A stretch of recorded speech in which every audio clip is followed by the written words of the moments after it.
البدع والأهواء، أهل البدع العقائدية وأهل البدع السياسية. نقول بيننا وبينكم السلف، بيننا وبينكم الكتب، كان فيقول البدع بيننا وبينكم. الحمد لله رب العالمين، والصلاة والسلام على رسوله الأمين وعلى آله وأصحابه ومن تبعهم بإحسان إلى يوم الدين. أما بعد. Ikhwani fillah rahimani wa rahimakumullah. Pembahasan kemarin berhubungan dengan pembahasan qarin. Yang dimaksud dengan qarin apa tadi berarti? Anda Palimbang.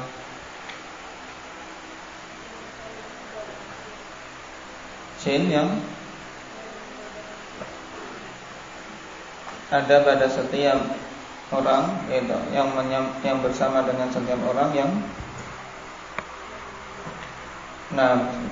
selalu mengusahakan untuk menggoda orang tersebut. Dan masing-masing orang ada qarinnya dari kalangan jin. Kemudian ada yang bertanya, apakah berarti qarin itu adalah sama seperti kita? Qarin ini sama seperti kita. Misalnya qarinnya Ahmad Palembang ya kayak gitu. Bagaimana jawabannya? Karena keyakinan sebagian orang demikian. Kiranya qarin itu adalah orang yang nyamai kita, sehingga kadang kelihatan ada orang seperti kita di sana, itu qarinnya sedang jalan-jalan. Bagaimana menjawabnya? Hendak ya Alif.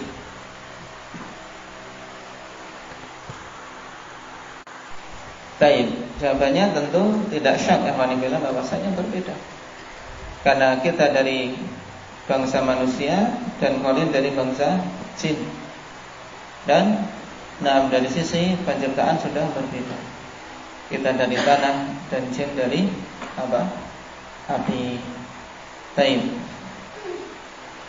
Dari sisi makanan juga berbeda. Sehingga yang jelas kita meyakini alhamdulillah bahwasanya pada setiap orang ada qarin dari kalangan jin yang dia menyertai orang tersebut untuk menggoda.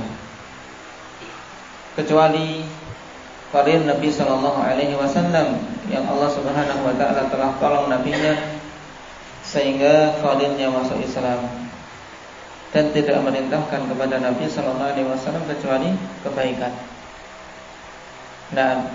Makna ini untuk bacaan yang bagaimana? Hendak ya Ridwan. Makna bahwasanya qarin itu telah masuk Islam untuk riwayat dengan lafaz yang bagaimana? Dengan fathah, yaitu fa'aslama. Illa anna Allah a'anani alaihi fa'aslama. Fala ya'muruni illa bi khair. Dan ini riwayat yang lebih kuat. Siapa di antara ulama yang menguatkan riwayat ini? Yaitu lebih menguatkan dari lafaz fa'aslamu, walaupun sama-sama alhamdulillah dari sisi sanad diterima.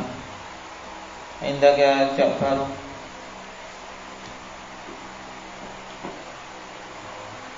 Imam An-Nawawi rahimahullah ta'ala. Sebelum beliau siapa? Abu Sa'id.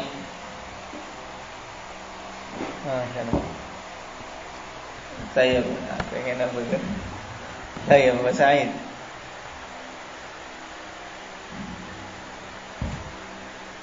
Sebelum Imam An-Nawawi rahimahullah siapa?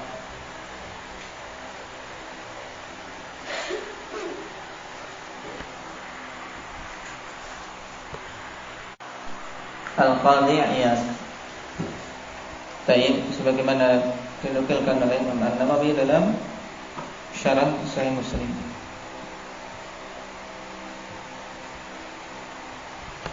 Baik. Adapun untuk lafaz dengan riwayat dhammah fa aslamu, maka maknanya bagaimana? Indaka akhana Wahyu.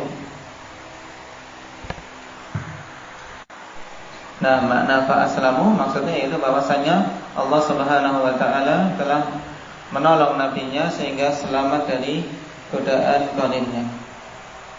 Nah, tapi makna ini kurang kuat dibandingkan dengan makna sebelumnya. Baik.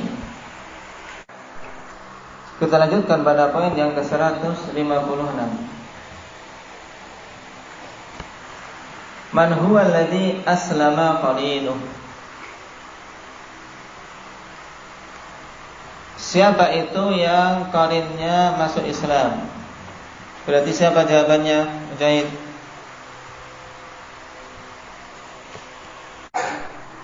Nabi kita Muhammad sallallahu alaihi wasallam. Nah, sebagaimana dalam pembahasan sebelumnya, maka ditanyakan lagi di poin ke-156 sebagai isyarat afanifillah bahwasanya riwayat yang lebih kuat adalah dengan lafaz fa aslama. Maka jawabannya an-nabi sallallahu alaihi wasallam kama taqaddama fi as-su'al as-sabiq. Nah, beliau adalah Nabi sallallahu alaihi wasallam sebagaimana telah lewat pada soal sebelumnya. Pembahasan berikutnya, halil jinnu yatashakkalun.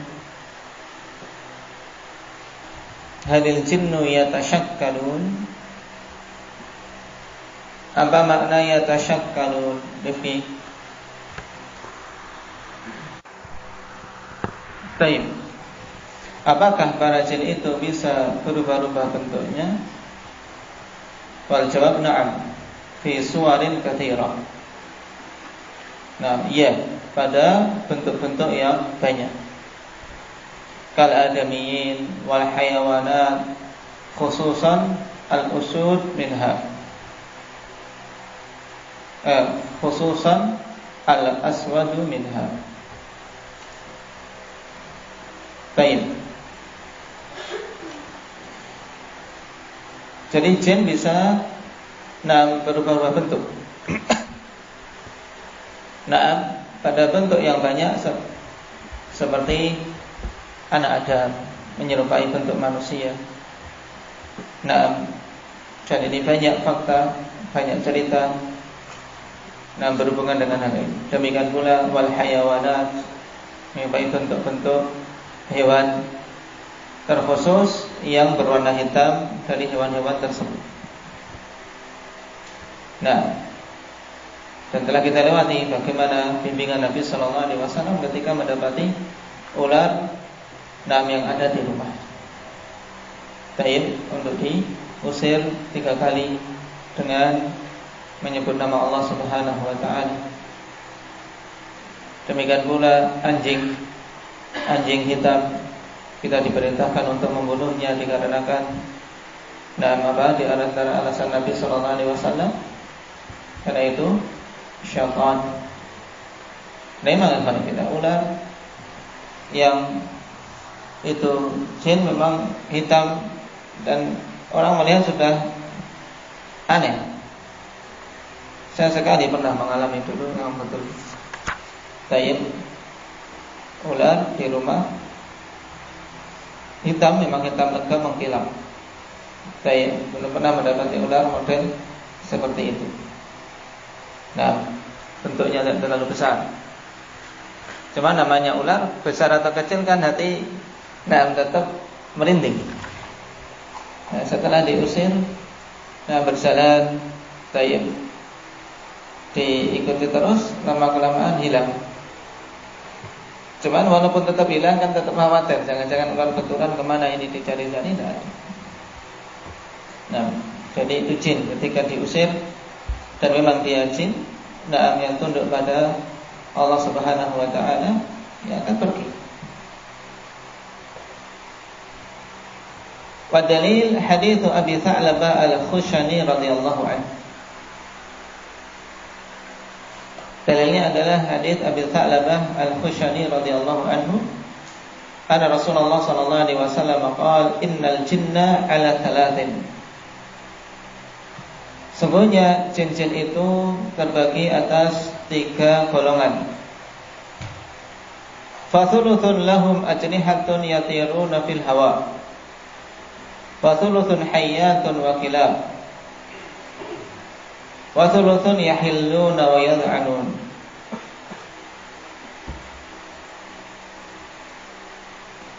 Sungguhnya para jin itu terbagi menjadi 3 golongan. Sepertiga mereka yang memiliki sayap-sayap dan terbang di udara. Jin-jin yang memiliki sayap terbang di udara. Kemudian sepertiga yang lainnya lagi berupa ular-ular dan anjing-anjing. Nah, sebagaimana tadi disebutkan, terkhusus lagi yang berwarna hitam. Kemudian yang ketiga yang lainnya yaitu para jin yang turun di suatu tempat dan yang mereka berpindah-pindah, turun, tinggal, kemudian pindah dan seterusnya. Sebagaimana telah kita lewati pada 6 hadis larangan dari kencing di lubang. Di antaranya karena lubang adalah tempat tinggal jin. Nah, ini jin yang tinggal turun di tempat tersebut. Rawahu Ibnu Hibban wa Sahih Al-Albani fi Syarh Mishkat Al-Masabih wal Wadi'i fi Sahih Al-Musnad.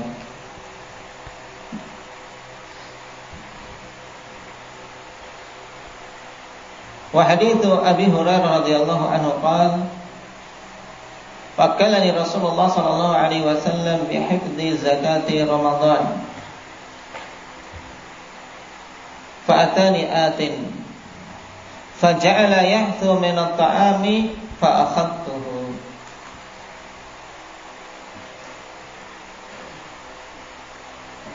Abi Hurairah radhiyallahu anhu mengatakan Rasulullah sallallahu alaihi wasallam menugasi aku untuk menjaga zakat Ramadan.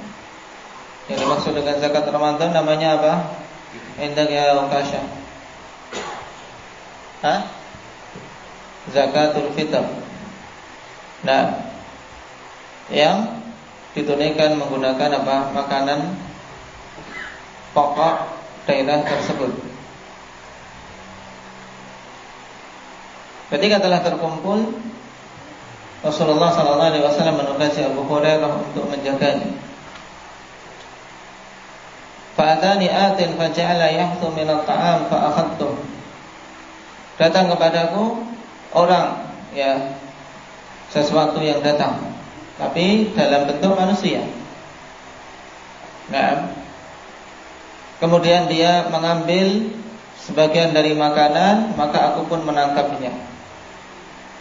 Faqultu la arfa'annaka ila Rasulillah sallallahu alaihi wasallam.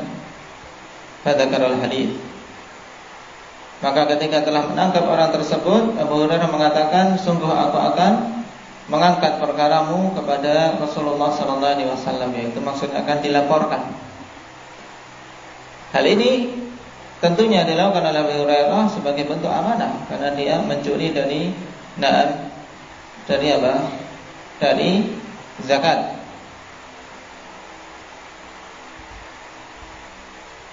Kemudian juga dikarenakan jin tersebut datang dalam bentuk manusia. Nah, ini dalil bahwasanya para jin alhamdulillah bisa berubah-ubah bentuk. Nah, tentunya dengan izin dari Allah Subhanahu wa taala. Faqala pada al-hadis, kemudian menyebutkan hadis lumayan panjang alhamdulillah, ketika ditangkap oleh Abi Hurairah dan diancam akan dilaporkan, maka jin yang datang dalam bentuk manusia tadi menghibah, menyatakan bahwasanya dirinya fakir, butuh. Maka Abu Hurairah radhiyallahu anhu merasa kasihan dan dilepaskan.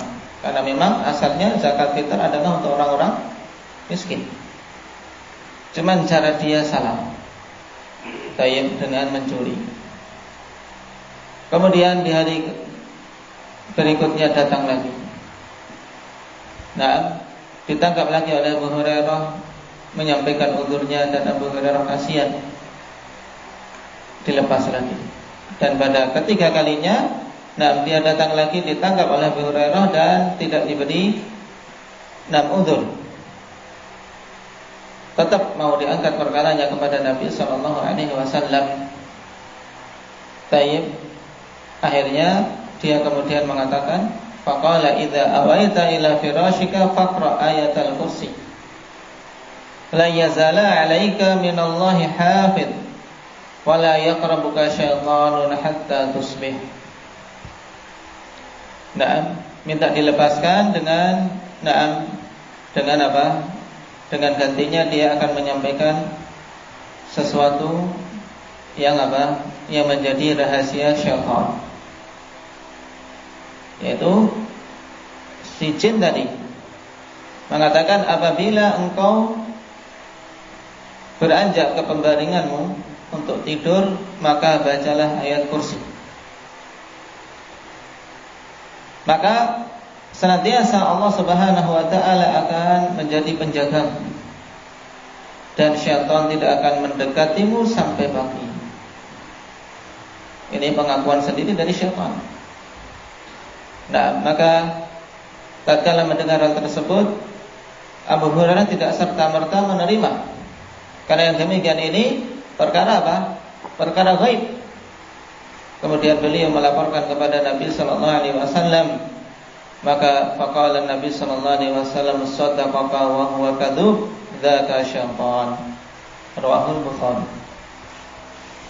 Nabi mengatakan, dia telah apa? Telah jujur kepadamu, dalam keadaan dia adalah makhluk yang sangat pendusta. Dia itu adalah syaitan. Hadits ini khalifillah padanya faedah-faedah yang banyak.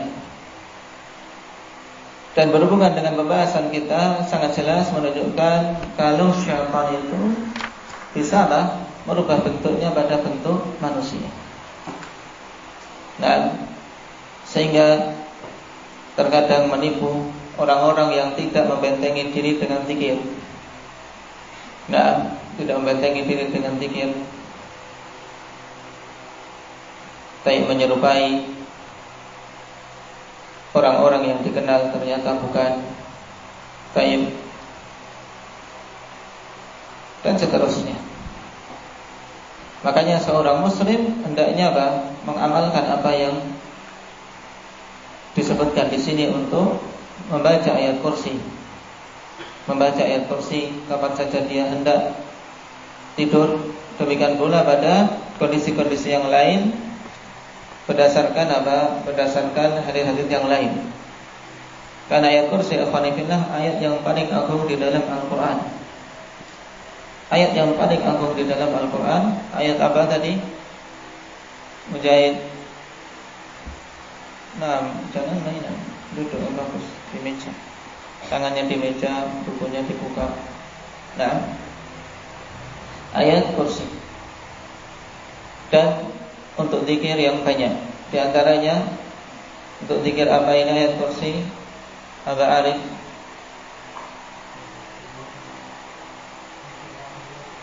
Nah, sudah.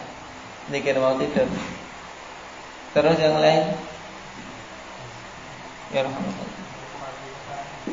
Zikir pagi dan petang. Terus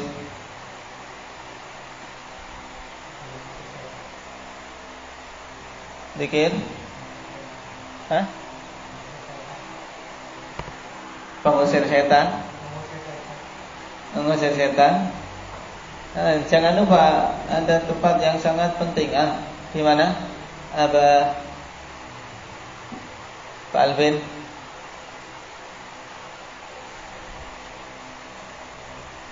Abah Muhammad.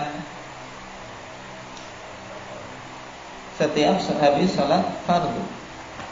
Nah, setiap habis salat fardu. Nah, jangan sampai lupa. Karena keutamaannya besar ya khonifillah membaca ayat kursi. Naam, setiap sehabis sholat fardu. Naam, kata Rasul sallallahu alaihi wasallam apa? Keutamaannya indak ya Ahmad.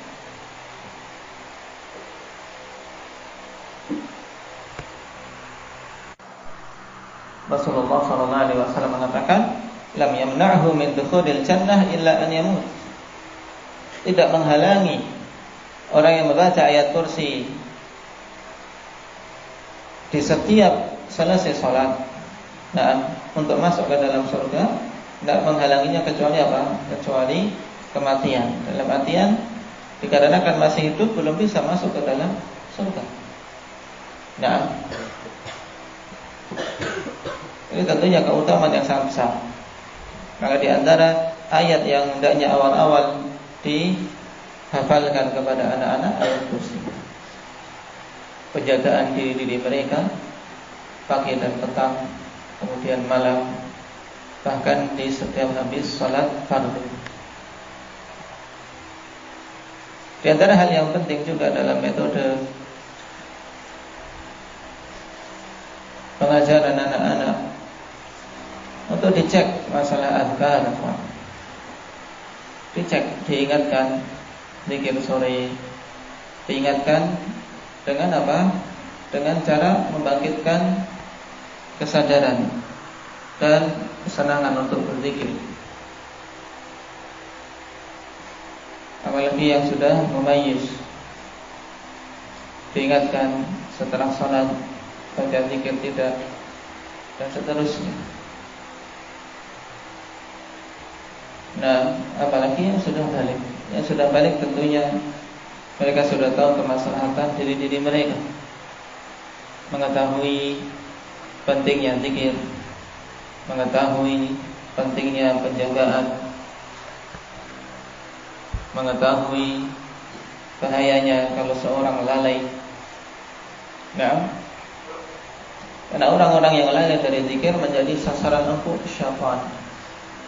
Menjadi sasaran empuk syaitan. Baik. Pada poin yang ke-157 ini dijelaskan bahwasanya para jin bisa mengubah-ubah bentuk mereka. Tapi di sana ada bentuk yang tidak akan mungkin mereka mampu untuk menyerupainya. Nah, inilah yang ditanyakan pada poin setelahnya. Hal yastati'u syaitanu at-tamathulu fi suratil Nabi sallallahu alaihi wasallam? Hal yastati'u syaitanu at-tamathula fi suratil Nabi sallallahu alaihi wasallam? Apakah syaitan mampu untuk menyerupai bentuk Nabi sallallahu alaihi wasallam? Wal jawabu la. Jawabnya tidak. Dan yang dimaksud di sini akhwanillah yaitu menyerupai bentuk Nabi sallallahu alaihi wasallam yang memang betul-betul sesuai dengan ciri-ciri beliau. Tapi apakah mampu mereka untuk mengaku-ngaku?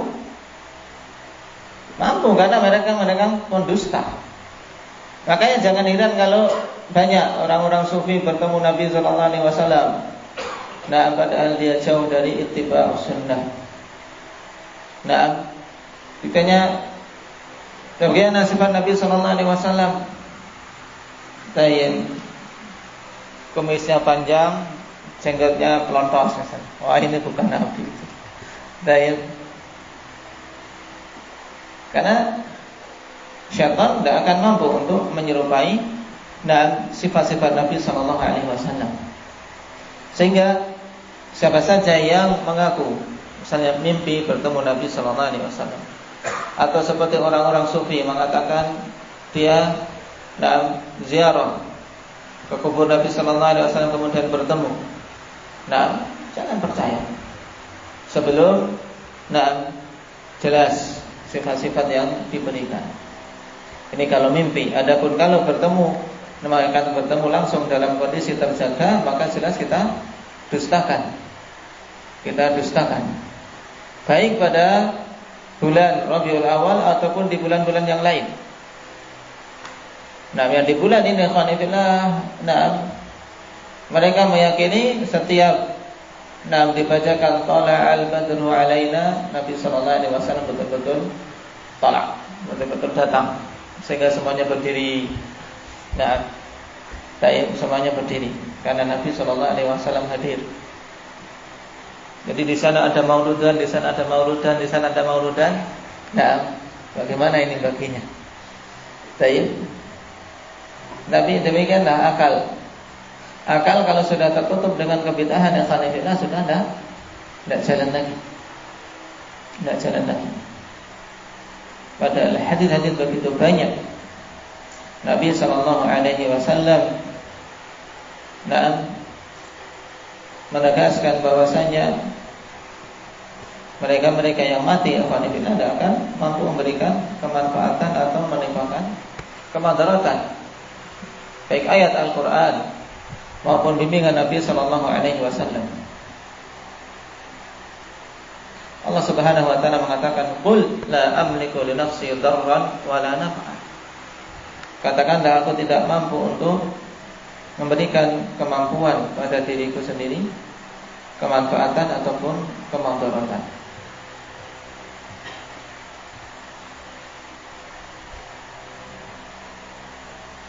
Sehingga bagaimana kemudian Nabi SAW menghadiri acara-acara yang beliau sendiri di zaman hidupnya tidak pernah membimbingkan, dan para sahabat setelahnya tidak pernah mengada-adakan. Khalifah Abu Bakar As-Siddiq, orang yang paling cinta terhadap Nabi SAW. Mungkin kalau sekedar mengakui cinta Nabi akan banyak para sahabat masuk dalam deretan ini, yaitu mencintai Nabi SAW dengan kecintaan yang melebihi kecintaan mereka kepada diri-diri mereka sendiri.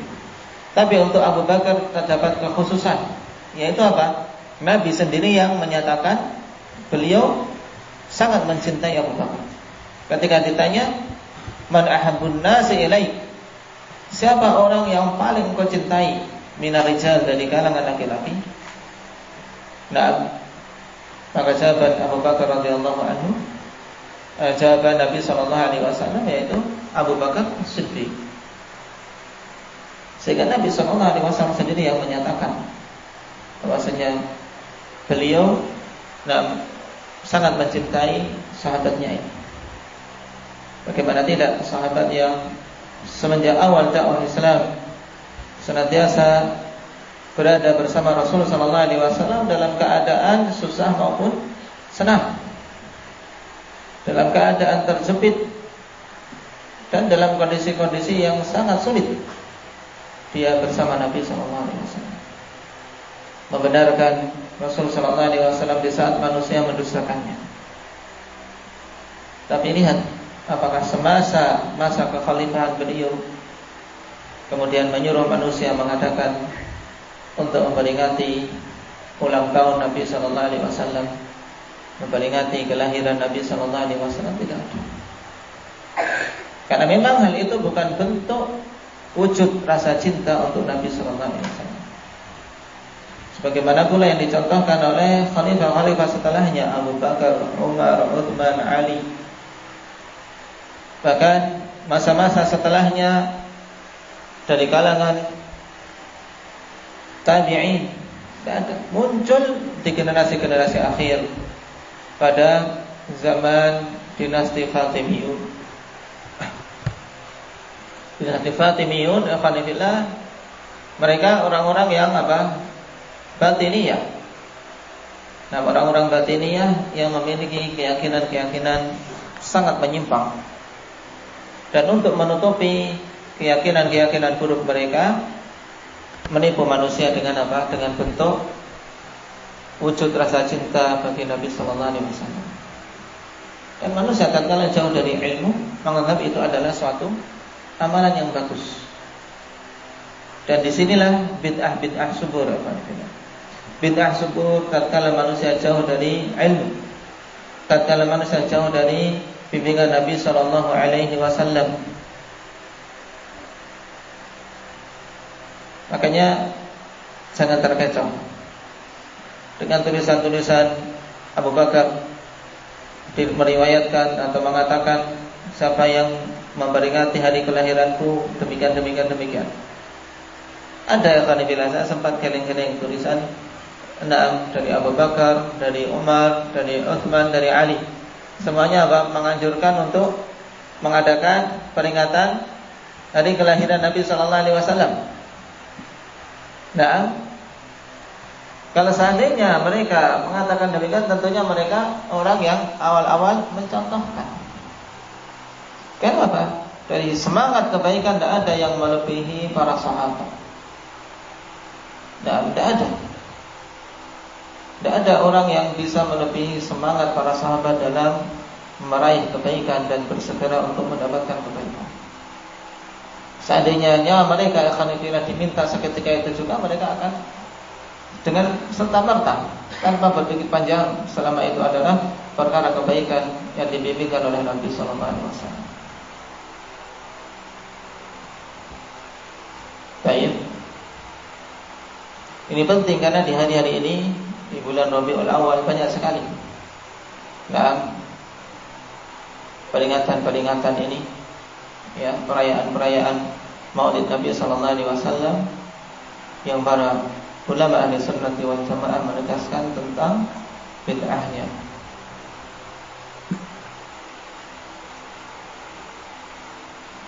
Dan bentuk cinta Nabi sallallahu alaihi wasallam ya dengan mengikuti sunnah beliau sallallahu alaihi wasallam.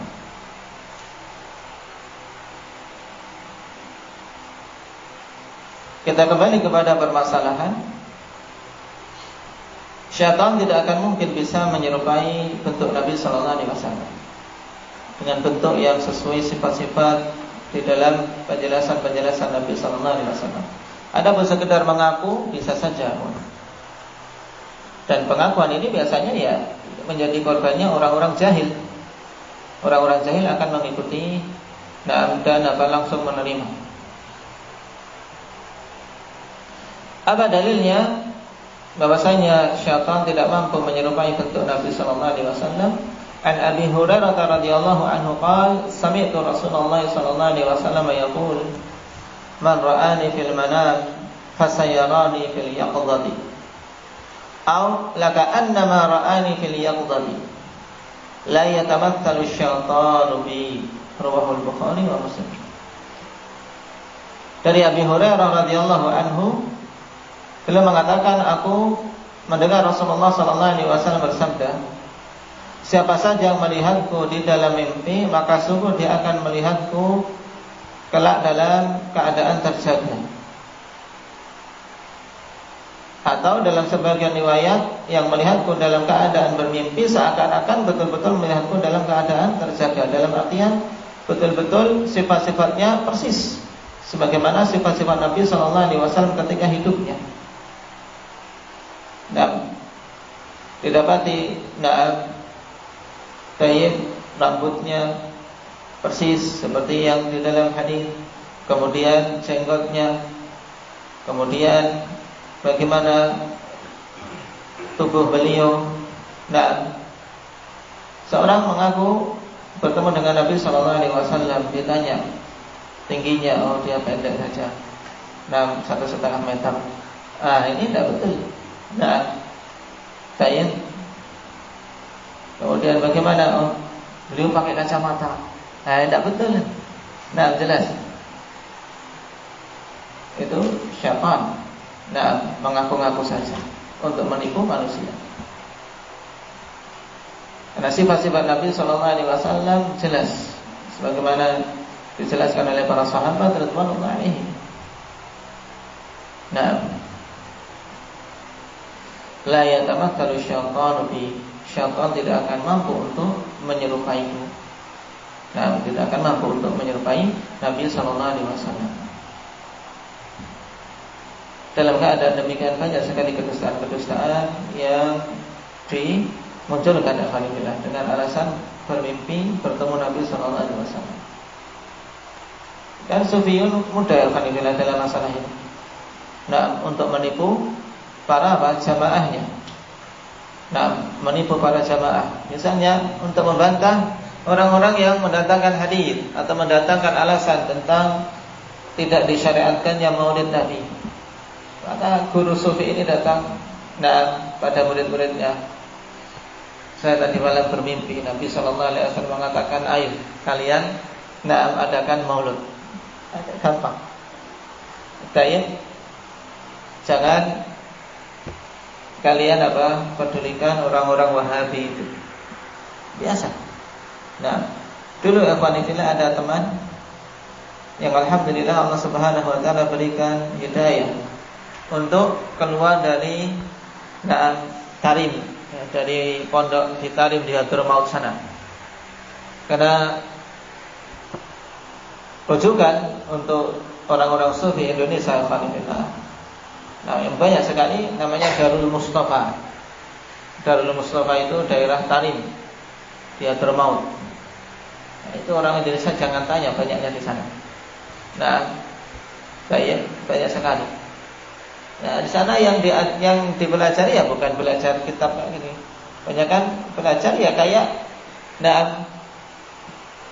pondok-pondok klinik di Indonesia.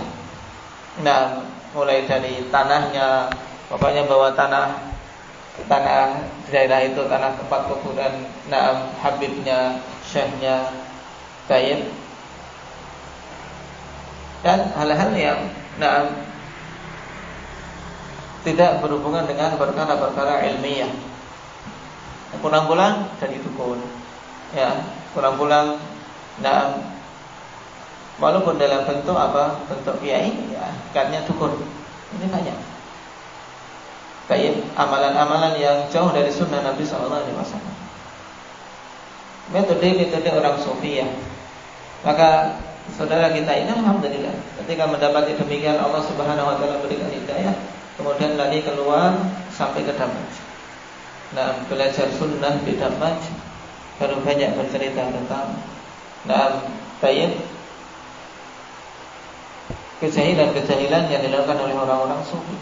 Di antaranya tadi, syekhnya gampang saja. Kalau ingin menetapkan suatu hukum, saya bermimpi bertemu Nabi sallallahu alaihi wasallam, nyatakan hukum permasalahan ini seperti ini. Tidak perlu dalil. Yang penting dari mimpi ke mimpi.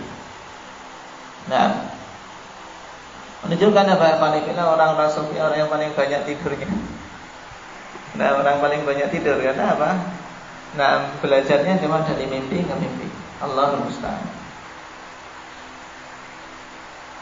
Nasallallahu al-afiyata wassalamah walhamdulillah ala al-hidayah walhamdulillahi rabbil alamin.